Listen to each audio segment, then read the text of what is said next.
आज हम बात करने जा रहे हैं एक ऐसे परिवार की कहानी की जो छुट्टियां मनाने के इरादे से एक लंबी रोड ट्रिप पर निकलता है। लेकिन यह सफ़र उन्हें ऐसी जगह ले जाता है जहां इंसानियत की हर हद पार हो चुकी है। यह जगह बाहर से तो एक वीरान और शांत रेगिस्तान जैसा दिखता है, लेकिन इसके भीतर छुपे हैं कुछ ऐसे खतरनाक और वहशी लोग जिनका सामना कोई सपने में भी नहीं करना चाहेगा। अब यह परिवार उस जगह से जिंदा निकल पाता है या नहीं, यही इस फिल्म की असली कहानी है। कहानी की शुरुआत होती है एक सच्चाई से। बताया जाता है कि साल 1945 से 1962 के बीच अमेरिकी सरकार ने एक खास रेगिस्तानी इलाके में कुल 321 न्यूक्लियर टेस्ट किए थे। इन परीक्षणों के कारण रेडिएशन बहुत ज्यादा फैल गया था और उसका भयानक असर आसपास के लोगों और जानवरों पर पड़ा। लेकिन आज तक अमेरिकी सरकार इस सच्चाई को मानने से इनकार करती है। अब कहानी हमें लेकर चलती है एक दूर दराज के सुनसान गैस स्टेशन पर, जहां एक बूढ़ा आदमी किसी रूबी नाम की लड़की को बंदूक लेकर ढूंढ रहा होता है। वो बहुत परेशान दिखता है। जैसे ही वह लौटकर वापस आता है तो स्टेशन के दरवाजे के बाहर एक रहस्यमय बैग रखा हुआ मिलता है। वो आदमी बैग को देखकर चौंकता है और चिल्लाकर कहता है, अब मैं तुम्हारी ओर मदद नहीं कर सकता। वह बैग को उठाकर अंदर चला जाता है।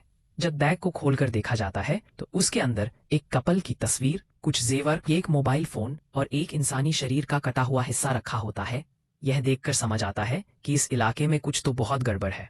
तभी वहां एक कार रुकती है जिसमें बॉब और एथेल नाम का बुजुर्ग दंपति अपनी 25वीं और वेडिंग एनिवर्सरी मनाने के लिए सियागो जा रहे होते हैं। उनके साथ उनकी बड़ी बेटी लिन, दामाद डग, छोटी बेटी ब्रेंडा, बेटा बॉबी और 2 जर्मन शेफर्ड डॉग ब्यूटी और बीस्ट भी होते हैं। जब बॉब गाड़ी में पेट्रोल भरवा रहा होता है तो वही बूढ़ा स्टेशन वाला उनसे पूछता है कि वे लोग कहाँ जा रहे हैं। एथेल बताती हैं कि वे लोग रेगिस्तान का नजारा देखते हुए सैन डिएगो की तरफ जा रहे हैं।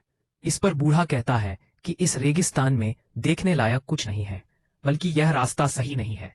लेकिन बॉब और एथेल उसकी बातों को नजरअंदाज कर देते हैं। उसी समय कोई अजनबी चुपके से उनकी कार में रखी जैकेट चुरा लेता है। तभी उनका एक कुत्ता जोर जोर से भौंकता हुआ स्टेशन के अंदर चला जाता है, जिसे पकड़ने के लिए लीन उसके पीछे जाती है। जब वह स्टेशन के अंदर जाती है तो उसकी नजर टेबल पर रखे उसी बैग पर पड़ती है जिसमें लूट का सामान और इंसानी शरीर का टुकड़ा रखा हुआ था। जैसे ही लीन उस रहस्यमय बैग को देखती है, उसी वक्त गैस स्टेशन का बूढ़ा आदमी वापस अंदर आता है और उसे समझ आ जाता है कि लीन ने उसका राज देख लिया है। वह बिना कुछ कहे बाहर आता है और बॉब को एक शॉर्टकट रास्ता बताता है। वह कहता है कि अगर तुम इस रास्ते से जाओगे तो करीब 2 घंटे पहले सियागो पहुंच सकते हो। बॉब को यह आइडिया ठीक लगता है और वह परिवार को लेकर उसी दिशा में निकल पड़ता है। अब पूरा परिवार, जिसमें बॉब, एथेल, उनकी बेटियां लिन और ब्रेंडा, बेटा बॉबी, दामाद डग और 2 डॉग ब्यूटी और बीस्ट शामिल है, मैक्सिको के रेगिस्तान वाले रास्ते से आगे बढ़ते हैं। लेकिन ब्रेंडा इस ट्रिप से बिल्कुल खुश नहीं थी। उसे यह सफर उबाऊ और बोरिंग लग रहा था। वहीं डग और बॉबी गर्मी से बेहाल थे और ट्रेलर का ऐसे ठीक करने में लगे हुए थे। इतने में एथेल देखती है कि जिस रास्ते पर वे लोग चल रहे हैं वह नक्शे में कहीं भी नहीं दिख रहा है, यानी वह रास्ता नक्शे में दर्ज ही नहीं है। फिर अचानक जैसे ही उनकी गाड़ी एक सुनसान इलाके से गुजरती है, सड़क पर बिछी हुई नुकीली कीलें बाहर आ जाती है, जिससे गाड़ी के चारों टायर एक साथ फट जाते हैं और उनका ट्रेलर एक बड़े पत्थर से टकराकर रुक जाता है। अच्छी बात यह थी कि सब लोग सुरक्षित थे। बॉब गाड़ी की जांच करता है और पाता है कि गाड़ी का एक्सल टूट चुका है और अब उसे आगे ले जाना नामुमकिन है। सबको लगता है कि टायर फटने की वजह रेगिस्तान की तेज गर्मी हो सकती है। तभी उनके दोनों डॉग ब्यूटी और बीस्ट ट्रेलर से भाग जाते हैं। बॉबी उन्हें पकड़ने के लिए उनके पीछे दौड़ता है, लेकिन उसे नहीं पता था कि पास की पहाड़ी पर एक अजनबी शख्स उन्हें चुपचाप देख रहा है। डग फोन निकालता है और मदद के लिए कॉल करने की कोशिश करता है, लेकिन वहां कोई नेटवर्क नहीं था। अब बॉब फैसला करता है कि मदद लाने के लिए वह और डग अलग अलग दिशाओं में जाएंगे ताकि जल्दी किसी से संपर्क हो सके। बॉब अपनी गन निकालता है और एक बंदूक बॉबी को भी दे देता है, यह कहते हुए कि जब तक हम लौटे तुम बाकी सबका ध्यान रखना। इसी बीच लिन की नजर दूर पहाड़ी से चमकती किसी रिफ्लेक्शन पर पड़ती है, लेकिन वह उसे नजरअंदाज कर देती है। इसके बाद बॉब और डग अलग अलग दिशाओं में निकल जाते हैं। उधर ट्रेलर में एथेल, ब्रेंडा और लिन टेंट लगाकर खाने पीने की तैयारी करने लगते हैं। लेकिन तभी डॉग्स पहाड़ी की तरफ देखकर जोर जोर से भौंकने लगते हैं, जैसे वहां कोई अनजाना खतरा हो।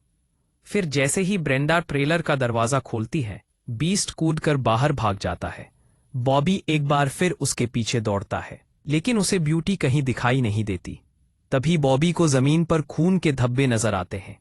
वह डरते डरते उस खून को फॉलो करता है और थोड़ी दूर जाकर देखता है कि ब्यूटी को किसी ने बड़ी बेरहमी से मार दिया है। यह देखकर बॉबी बुरी तरह डर जाता है और वहां से भागने लगता है। लेकिन तभी उसका पैर फिसलता है और वह एक गहरी खाई में गिर जाता है, जिससे वह बेहोश हो जाता है। खाई में बेहोश पड़े बॉबी के पास अचानक एक अजीब सी दिखने वाली लड़की आती है, जिसका नाम रूबी था। उसने वही लाल जैकेट पहन रखी थी जो कुछ समय पहले उनकी कार से चोरी हुई थी।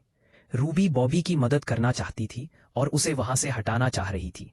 लेकिन तभी ऊपर पहाड़ी पर बैठा उसका भाई गोगल, जो एक विकृत चेहरा वाला डरावना आदमी था, चिल्लाकर उसे भगा देता है। रूबी डर कर वहां से भाग जाती है।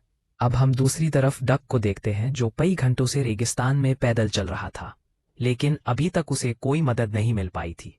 चलते चलते वह एक बहुत बड़े और पुराने गड्ढे के पास पहुंचता है, जो शायद पुराने न्यूक्लियर टेस्ट के बाद बना होगा। वह धीरे धीरे उस गड्ढे के अंदर उतरता है और हैरानी से देखता है कि वहां बहुत सारी गाड़ियां खड़ी थीं, जिनकी हालत बहुत खराब थी, जैसे सालों से कोई इस्तेमाल नहीं किया गया हो। कुछ गाड़ियों पर तो खून के निशान भी लगे हुए थे। डक को समझ नहीं आता कि इतनी सारी गाड़ियां इस सुनसान जगह पर कैसे आई। तभी उसे एक कार के अंदर एक टेडी बियर दिखाई देता है। वह उसे अपनी बेटी कैथी के लिए उठाकर आगे बढ़ जाता है।